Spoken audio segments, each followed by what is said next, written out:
کیا غیر مسلم دھوبی سے کپڑے سلوا سکتے ہیں؟ غیر مسلم دھوبی سے کپڑے دھلوانا کیسا ہے؟ کپڑے پاک ہو جاتے ہیں یا نہیں؟ انتخاب صاحب بحرین سے۔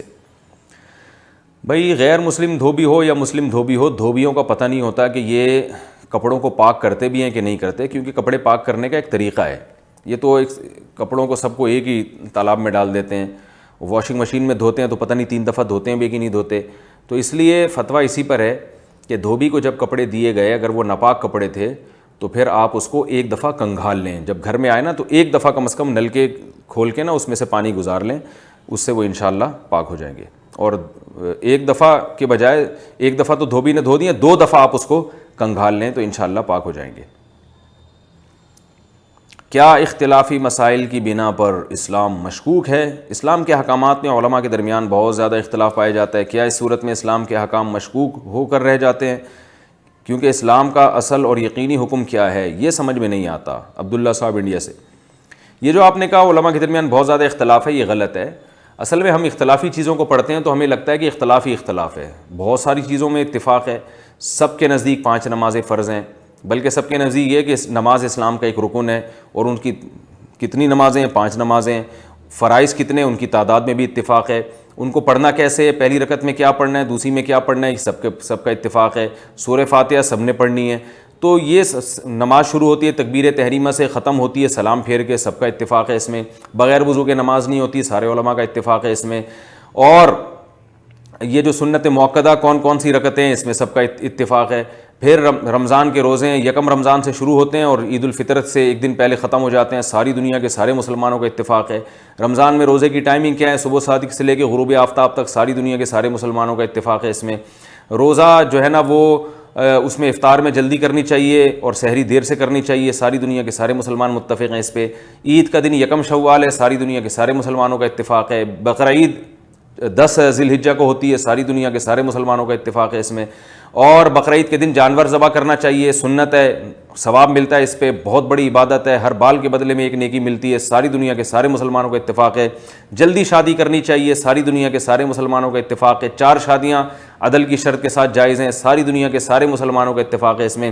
نسل کو شریعت چاہتی ہے کہ بڑھاؤ، 2 بچے ہی اچھے نہیں بلکہ زیادہ بچے ہونے چاہیے، ساری دنیا کے سارے مسلمانوں کا اتفاق ہے اس میں۔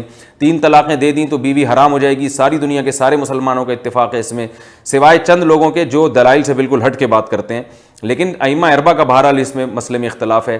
اسی طرح وراثت میں بیٹے کا دگنا حصہ ہوتا ہے، بیٹی کا آدھا حصہ ہوتا ہے، ساری دنیا کے سارے مسلمانوں کا اتفاق ہے۔ باپ زندگی میں جو کچھ اپنی اولاد کو دے گا وہ وراثت نہیں ہوگی، وہ گفٹ ہوگا، ساری دنیا کے سارے مسلمانوں کا اتفاق ہے اس میں۔ بیوہ کا 8واں حصہ ہے، ساری دنیا کے سارے مسلمانوں کا اتفاق ہے۔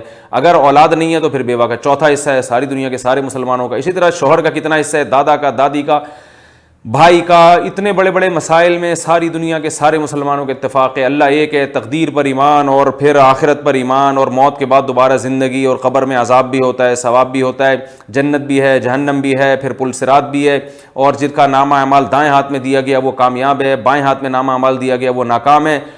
اور میرے بھائی کون کون سے مسائل بتاؤں؟ زکوٰۃ ہر مسلمان پہ فرض ہے اور 2.5% زکوٰۃ دینی ہے، سب کا اتفاق ہے اس میں۔ زکوٰۃ سال میں 1 دفعہ ہوتی ہے، حج زندگی میں 1 دفعہ ہوتا ہے، حج کا طریقہ مین طریقے سب کے ایک ہی ہیں، احرام کی حالت میں ہوتا ہے، بیت اللہ کا طواف کرنا ہے، صفا مروہ کی سعی کرنی ہے، رمی کرنی ہے پتھروں کے ساتھ، اور مینا میں قربانی کرنی ہے، اور پھر حج جو ہے نا احرام سے نکلنے کے لیے سر منڈانا یا بال چھوٹے کرنا ضروری ہے۔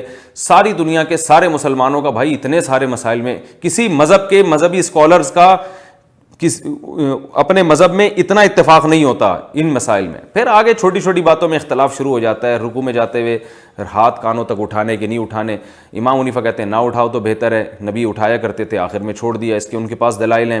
جمہور کہتے ہیں، جمہور سے میری مراد باقی 3 ائمہ کہتے ہیں، یا امام مالک کے تو دونوں قول ملتے ہیں، باقی کہتے ہیں کہ اٹھا لو، وہ روایات کی کثرت کی طرف دیکھتے ہیں۔ تو یہ بات غلط ہے کہ بہت زیادہ اختلاف ہے، ایسا نہیں ہے۔ باقی جو اختلاف ہے بھی تو اس کی وجہ سے وہ اسلام مشکوک اس لیے نہیں ہوتا کہ ہمیں اس اختلاف کے بارے میں بھی حدیث میں رہنمائی ملتی ہے۔ صحابہ کے دور میں اختلاف ہوا، اجتہادی اختلاف مسائل میں، تو نبی نے دونوں کو درست قرار دیا۔ تو اس سے ہمیں یہ پتہ چلتا ہے کہ جب امت میں اجتہادی مسائل میں اختلاف ہوگا تو دونوں رائے اللہ کے ہاں درست ہیں، لہذا دونوں ہی ٹھیک ہیں، دونوں پہ ہی اجر ملے گا۔ اصل میں تو ایک ہی رائے درست ہوتی ہے، لیکن جو اس کے خلاف جائے گا اس کو بھی اجر ملے گا, اور قیامت کے دن اللہ حکمن اس کو بھی قبول کر لیں گے, اس کو بھی درست قرار دے دیں گے. تو جب اللہ تعالیٰ دونوں کو ہی درست قرار دے رہے ہیں, دونوں پہ ہی راضی ہیں, تو پھر آپ کو میرے بھائی کیا پریشانی ہے؟ تو وہ بھی یقینی حکم ہی ہو گیا اس اعتبار سے کہ ثواب اس پہ بھی مل رہا ہے, اس اعتبار سے وہ بھی یقینی ہے. باقی اللہ نے یہ اختلاف رکھا کیوں ہے, اس میں بہت ساری حکمتیں ہیں جو میں بیانات میں بتاتا رہتا ہوں کہ بعض چیزوں میں اللہ چاہتے ہیں کہ لچک پیدا ہو. دیکھیں بعض دفعہ اختلاف کا فائدہ یہ ہوتا ہے کہ کسی دوسرے امام کے قول پہ ضرورت کے وقت فتویٰ دے دیا جاتا ہے. جیسے اگر کسی عورت کا شوہر گم جائے تو امام ابو